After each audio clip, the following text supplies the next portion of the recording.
அரசுக்கும் மக்களுக்கும் தொடர்பே இல்லாமல் போச்சுங்க, துண்டிச்சுங்க. மக்கள் எங்கேயோ இருக்கிறாங்க, ஆட்சியாளர்கள் ரொம்ப தூரத்தில் இருக்கிறாங்க. இது வெறும் விளம்பரம் மட்டும்தான், ஃபோட்டோ ஷூட்டு மட்டும்தான் வருதே தவிர இந்த அரசு ஒன்று இருப்பதாகவே மக்களுக்கு அந்த உணர்கிற அளவுக்கு எந்த திட்டங்களுமே இல்லை. இது தோல்வி அவங்களுக்கு தோல்வியை ஏற்படுத்துன்ற ஒரு பயத்தில் இந்த திட்டங்கள்லாம் கொண்டு போறாங்களா? இல்லை, அதாவது 4.5 வருஷம் இவர்கள் போட்ட திட்டங்கள் எதுவும் மக்களுடைய வாழ்வாதாரத்தை குவாலிட்டேட்டிவ், அவங்களுடைய வாழ்வாதாரத்தை பெரிய அளவுக்கு மேம்படுத்துவதற்கு ஒன்றும் நடக்கலை.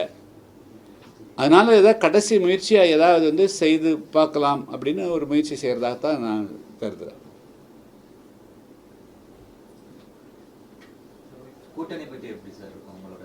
மக்கள் ஜென்ரலாக எந்தெந்த கட்சி எப்படி நாங்கள் எங்கள் கட்சியில் நிறைய பேர் கூட்டணிக்கு வருவாங்க, எங்கள் கட்சியில் நிறைய பேர் கூட்டணிக்கு வருவாங்கன்னு எல்லாரும் சொல்கிறாங்க, 2 திராவிட கட்சிகள். இது உங்களோட இதில் எப்படி இருக்கும்? 2025 டிசம்பர் வரையிலும் இப்போ இருக்கிற ஆளுங்கட்சியோட இருக்கிற கூட்டணி அது தொடரும் என்பதற்கு உண்டான எந்த உத்தரவாதம் இல்லை. வேறு எந்த கூட்டணியும் எப்படி இருக்கும் என்பதற்கு உண்டான எதுவுமே உத்தரவாதம் கிடையாதுங்க. முடிஞ்ச அளவுக்கு எரியிற வீட்டில் பிடுங்கிறது மிச்சம் அப்படிங்கிற அளவுக்கு பல பேர் சில கட்சி ஒட்டிகிட்டு இருக்கிற மாதிரி தெரியுது. 2026 ஜனவரி ஆரம்பிச்சதுன்னா ஒவ்வொருத்தருடைய உண்மையான சுரூபங்கள் வெளியே தெரியும்.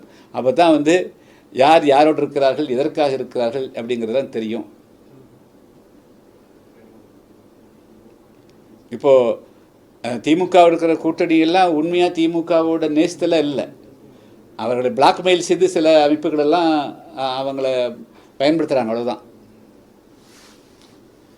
அதோட முதலமைச்சர் ஸ்டாலின் அவர்கள் ஏன் கள நிலவரத்தை தெரிந்து கொள்வதற்கு ஒரு முயற்சியும் எடுக்காமல் இருக்கிறார் அப்படிங்கிறது தான் வியப்பாக இருக்குது. அவர்களை கூட இருக்கிறவங்க நல்லா ஏமாற்றுவதை போலவே எனக்கு தோணுதுங்க. அவருக்கு உண்மை நிலவரங்களையே யாருமே சொல்கிற மாதிரி தெரியல. செய்திகளை உடனுக்குடன் தெரிந்து கொள்ள கீழ்கண்ட கேபிள் மற்றும் டிடிஹெச் நெட்வொர்க்குகளில் எம்நாடு செய்தி தொலைக்காட்சியை காணுங்கள். பாதகம் செய்பவரை கண்டால் நாம் பயம் கொள்ளலாகாது பாப்பா. மோதி மிதித்து விடு பாப்பா, அவர் முகத்தில் உமிழ்ந்து விடு பாப்பா. அண்மை செய்திகளை உடனுக்குடன் தெரிந்து கொள்ள இணைந்திருங்கள் எம்நாடு தொலைக்காட்சியுடன்.